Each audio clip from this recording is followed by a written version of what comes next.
Thank you. Thank you so much for having me here. It's wonderful to meet you, Maria.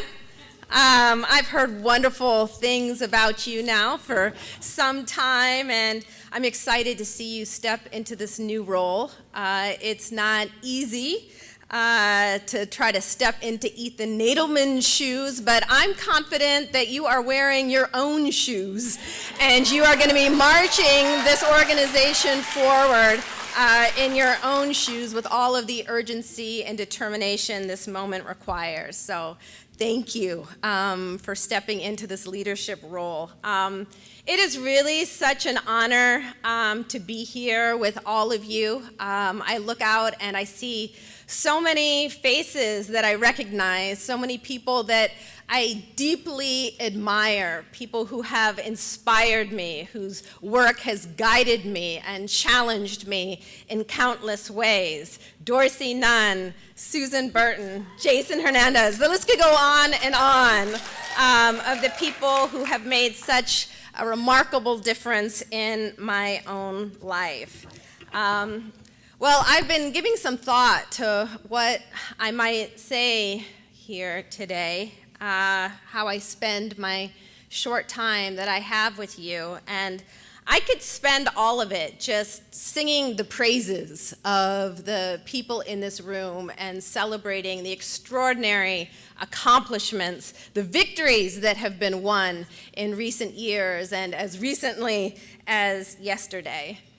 But I want to be more than just a cheerleader right now. I want to speak candidly as someone who, like many of you, considers myself part of this movement, but also as someone who is concerned for its future. Standing here, I'm filled with such an odd mixture of overwhelming gratitude and some trepidation. In so many ways, this is the best and worst of times for drug policy reform. You know, on one hand, as Maria pointed out, there have just been, a tidal wave of extraordinary successes, mind-blowing victories for marijuana decriminalization and legalization, thanks in no small part to the brilliant and strategic advocacy of the people in this very room. Public support for marijuana decriminalization and legalization has never been higher, at record highs. And last November, marijuana legalization initiatives prevailed in 4 states. Medical marijuana prevailed in another 4 states. It seems as though we have reached a tipping point. And yet, at the same time, in this same very moment, we face an unprecedented drug crisis in this country. Drug overdoses are at a record high, making the crack epidemic seem somewhat mild by comparison. A recent report by the Police Executive Research Forum revealed that drug overdose deaths totaled more than 64,000 last year, a 21% increase over 2015. About 3/4 of all those deaths involved opioids. America has 4% of the world's population and 27% of the world's overdose deaths. And many experts predict that we haven't seen the worst of it yet. Already, drug overdose deaths are more numerous than HIV deaths were in 1995, the worst year ever of the AIDS epidemic. Drug overdose last year alone outnumbered American fatalities during the entire course of the Vietnam War. And yes, there is outcry over the opioid crisis, but it's relatively muted considering the magnitude of the crisis at hand. And I know that I am not alone in being struck by the drastic difference between the 2 recent drug epidemics that have swept this nation, opioids and crack. Now, the crack epidemic killed just a tiny fraction of those who are dying of opioid overdoses today. And yet a literal war was declared on poor people of color. A purely punitive, militaristic response prevailed. And today, even though the opioid crisis is much, much worse, there's no wall-to-wall media coverage demonizing and shaming opioid users and dealers. There's no live TV coverage of drug addicts and dealers rounded up in mass raids or parading into courtrooms. There are few politicians blasting the mostly white opioid addicts, portraying them as people worthy of care and compassion, not despicable scum of the earth that has to be gotten rid of by any means necessary. Things are very, very different this time around, and we all know why. Whiteness makes a difference. If the overwhelming majority of the users and dealers of opioids today were black rather than white, we wouldn't have police chiefs competing with each other over whose department is showing more compassion to people struggling with drug addiction or drug abuse. Now, I am glad. I want to be clear that I am very glad that the Police Executive Research Forum is actually bragging in its recent report that many police departments are sending officers to the home of addicts to pay them kind visits and invite them to treatment and offer support. But I'm not as optimistic as some of my friends about the future of drug policy in this country. I'm told that this newfound tolerance and compassion for white users and abusers of illegal drugs will translate into a permanent ceasefire in the drug war, and that the shifts in law and policy will inevitably benefit people of all races and classes in the long run. I have my doubts about this. Now, clearly, the victories for marijuana decriminalization and legalization have benefited people of all colors, as arrest rates have declined dramatically in many states, even though severe racial disparities do remain. Discriminatory enforcement hasn't changed much, but at least the total number of people arrested and criminalized has declined, a positive development for all people of all colors. No, my concern lies elsewhere. I'm concerned about the cyclical nature of reform and retrenchment in this country, particularly with respect to race. The great legislative victories to legalize marijuana in several states did not occur in a vacuum.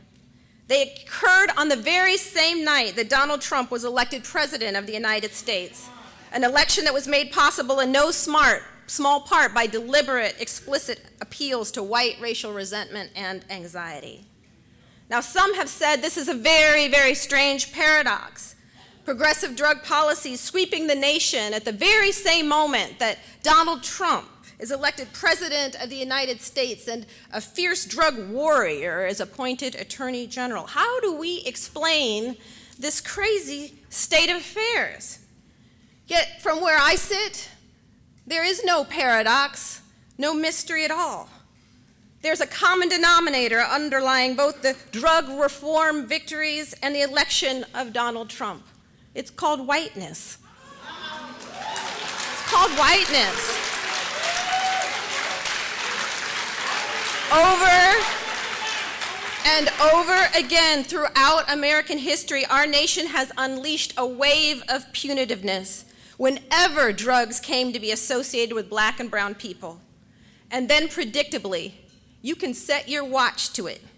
When the color of drug users and dealers fades to white, our nation suddenly reverses course, often quite abruptly.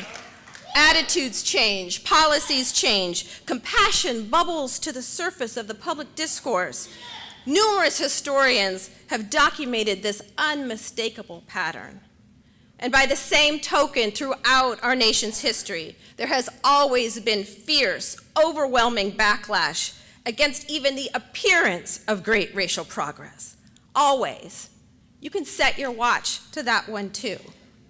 And while some might argue that the racial justice gains offered by Obama's election were mostly symbolic, the symbolism was powerful and deeply disturbing to millions, helping to incite an electoral backlash that we should have seen coming. Now, of course, I don't mean to suggest that the presidential election and the drug policy victories last year were solely about race.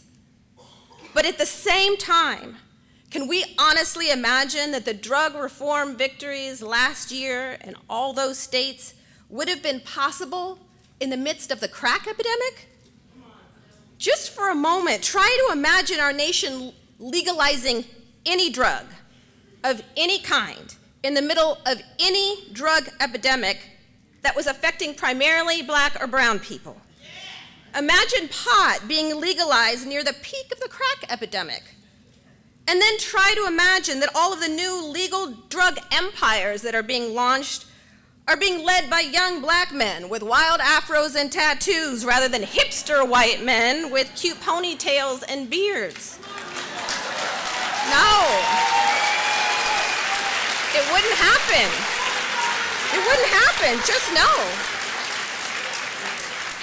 Changing attitudes and policies became possible in recent years, in large part because the media was no longer saturated with images of black and brown drug dealers and addicts.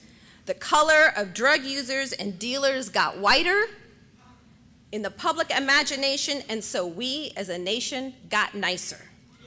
Now, that's not to say these changes were inevitable. That's not what I'm saying at all. An enormous amount of hard work, blood, sweat, and tears went into those victories.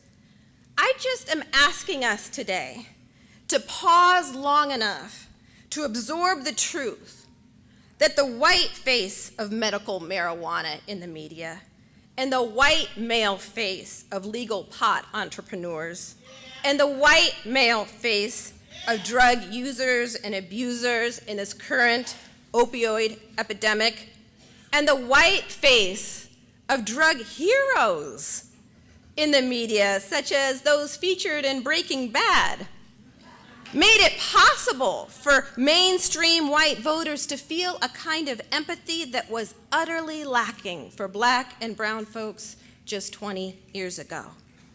Again, my point isn't to minimize these legislative victories in any way. Rather, it's my hope that we'll interrogate these victories and consider what they might teach us about the future of our movement. As I see it, this movement convened right here in this room stands at a critical crossroads. What path we take in the months and years to come will likely determine whether our movement succeeds or fails in the long run. And I don't think it's an overstatement to say that the path that we ultimately choose may have enormous implications for the success and failure of our democracy as a whole. I hope it's not controversial to say in this room that our democracy is in a state of crisis. The gravity of the situation can be overwhelming, and it's tempting at times like this to narrow one's focus and to think small, to think narrowly and very, very pragmatically, even defensively, about what can be done to advance a single issue in this complex and worrisome political environment. But I want to challenge all of us here today to think big, to go big, or stay home. We're going to go big. And now, I certainly don't mean let's be reckless or let's throw reason to the wind. No, not at all. When I say think big, go big, I mean we must begin to think bigger, much, much bigger, beyond drug policy, and consider more carefully how drug policy fits into the bigger picture of American democracy. We must think big enough so that our victories truly become victories for all of us or none. Yeah. As I see it, any victory that is dependent on whiteness, in whole or in part, is truly not a victory for us all. Black and brown folks may benefit so long as the face of drugs is white, but the minute that changes, all bets are off. Now, you know, when the new Jim Crow was first released, and nobody was reading it except Dorsey,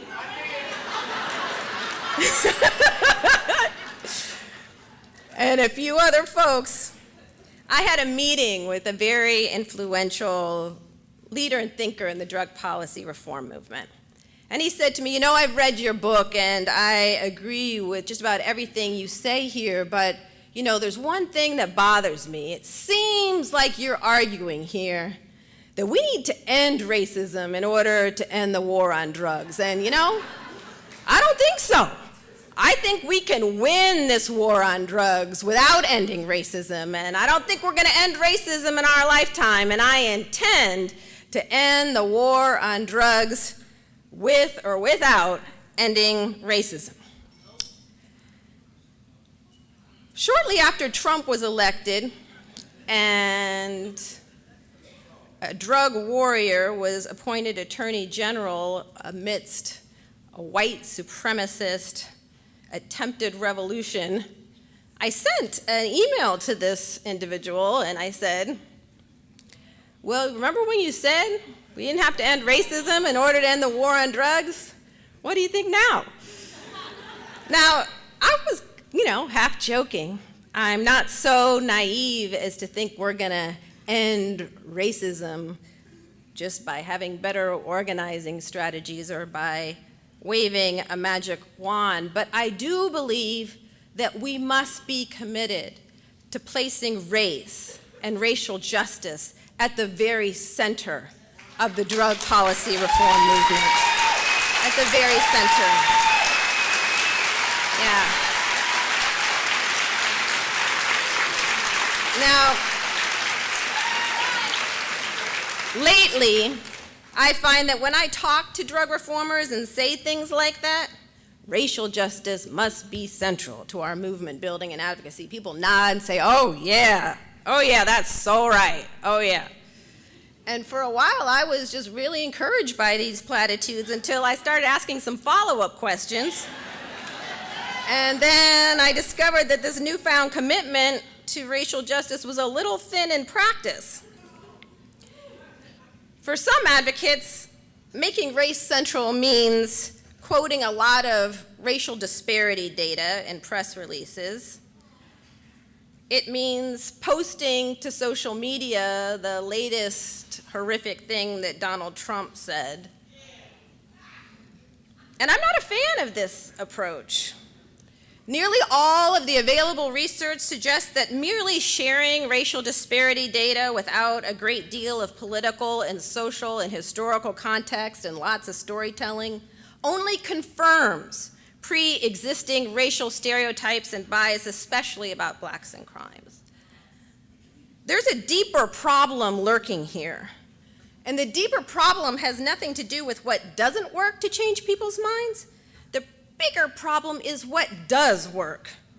And people do change their minds when the victims of drug policy are white. That's a fact. And people do become far more punitive when the face of drugs or crime is black or brown. That's a fact. And these facts are not merely inconvenient. The implications are profound. Taken together, these facts mean that so long as the progressive public consensus about drugs is rooted in compassion for white people, the consensus will not last for long. Why? Because sooner or later, the face of drug abuse will change. It always has. No racial group has ever had a permanent monopoly on drug addiction. And the minute the color of addiction changes, that so-called consensus will begin to unravel and we'll be back to full-out war. Now, this dilemma is not limited to drug policy, of course. In every area of public policy, there is the risk that progressive gains that are made with white people in mind will vanish the minute black and brown people become the primary beneficiaries. Yep, that's right.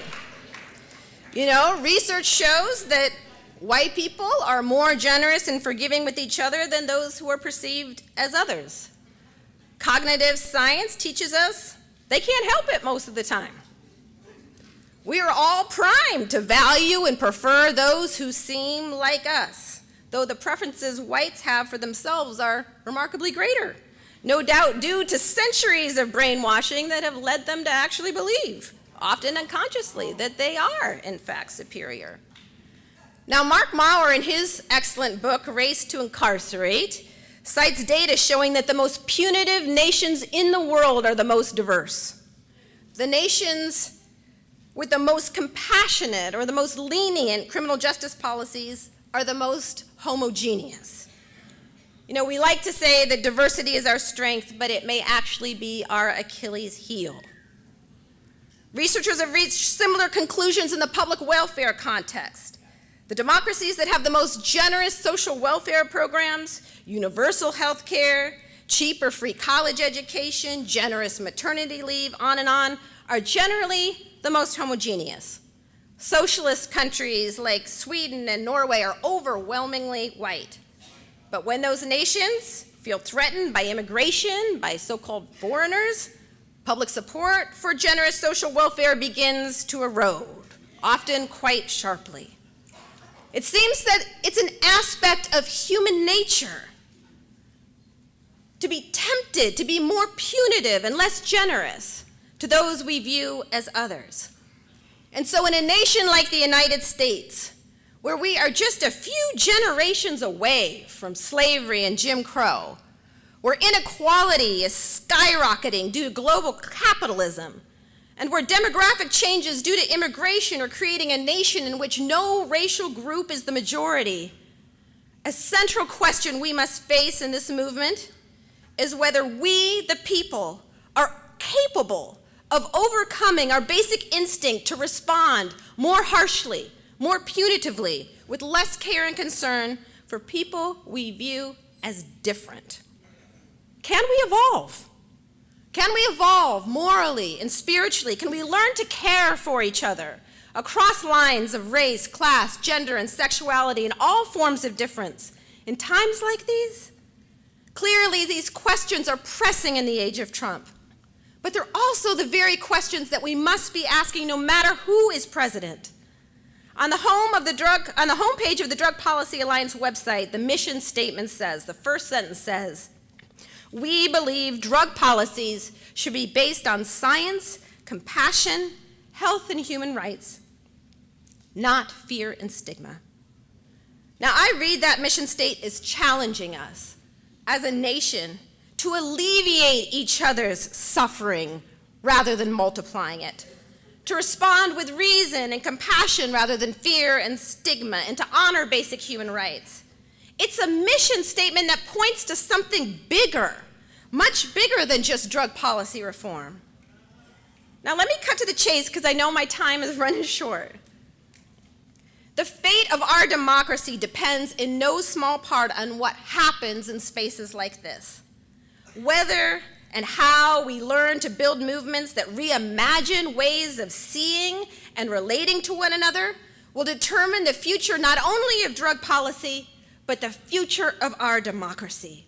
And in so many ways, the fate of the global community hangs in the balance. Now, the good news is that drug policy presents incredible opportunities for reimagining what our democracy and global community can and should be. We have the opportunity in this movement to educate people of all colors about how our ugly racial history harms us all. White folks today would have a much better public health infrastructure and more treatment options available to them if it wasn't for the birth of a racist drug war. Many white folks are suffering and dying today because of a drug war declared with black folks in mind. Thousands of immigrants are being locked up, warehoused in private detention centers that would not even exist today but for the anti-black racism of the drug war, which gave birth to the private prison industry. Yeah. That industry is a hungry beast with an insatiable appetite. We have the opportunity to demonstrate through our movement how the same forms of racially divisive politics that helped to birth the drug war and mass incarceration are playing out all over again in a strikingly similar fashion, this time leading to a system of mass deportation on a scale rarely seen in human history. We can do that through this movement. And few issues, few causes, few movements provide a better opportunity to practice reparations. And yes, I say practice, because we have a lot to learn. As a nation, we don't have a lot of practice at repairing historical harm that have been caused to poor people and to people of color. But we can get started in a real way in this movement right here and right now. And I think it's fair to say that this movement, as much as any other, provides an extraordinary opportunity for us to practice with one another and with the communities we serve what it means to show care and compassion across lines of race, class, and difference. People of all races and backgrounds are losing loved ones to this drug war, some to fatal overdoses, others to addiction, and millions more to prison and jail cells. Finally, this movement gives us a chance to talk about capitalism in a way that's long overdue. We have a chance to raise important questions about global capitalism, our culture of ruthless competition and individualism, and its possible role in creating so much of the despair that makes the United States the world leader in drug addiction as well as incarceration. By interrogating capitalism in the context of drug policy reform, we can also ask important questions such as, what really does a fair market look like when some groups have been systematically denied access to markets and capital? How should we structure opportunity in this new trade or in this new business? And when, if ever, should the free market be trusted, particularly when dangerous drugs are the commodity? These essential questions regarding race, capitalism, economic justice, criminal justice, and reparations are all bound up in drug policy reform debates, making this movement extremely fertile ground for beginning to reimagine what kind of democracy and global community we aim to co-create. Now, none of this will be easy, as Maria said, and I won't pretend to have the answers to many of the most vexing questions.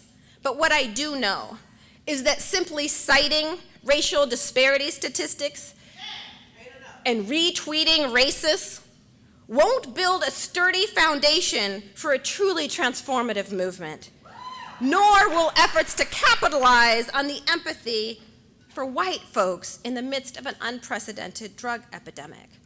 Now, if we choose to think big, really big, and deliberately align our drug policy with the larger work of building a thriving, multiracial, multi-ethnic democracy that truly honors the lives of all of us, a whole new world of possibilities begin to emerge. Suddenly, we're not just fighting isolated drug policy reform battles anymore, but we're steadily, brick by brick, building the foundation for a new way of life. A new way of life together for our democracy. Now, if we go down this revolutionary road, and it is a revolutionary road, we're going to have to build a multiracial, multi-ethnic, multi-faith, multi-gender grassroots movement from the bottom up. There's no way around it. We're going to have to learn to reach across the lines that have divided us, not just for decades, but for centuries. And we're going to have to learn to listen to each other and argue with each other and work together to build this sturdy foundation. And we're going to have to learn to listen and accept leadership from the people who have been most harmed, most stigmatized, most discarded in the wars that we have waged upon them. But no matter who you are, or where you find yourself in this work today, I hope that you will eventually come to see this beautiful, vibrant, raucous movement as being about much more than drug policy, because it can, if we let it, become a movement that is fundamental to the remaking of our democracy. I hope and pray that one day when the history of this movement is written, that it will be said that we, those of us in this room today, vowed to do more than win kinder, fairer, more compassionate drug policies. Instead, we committed ourselves to a revolution, to placing racial justice at the center of our work, to reimagining our democracy and our economy, and birthing, with all the courage and strength we can muster, a new America. Let the movement begin. Thank you.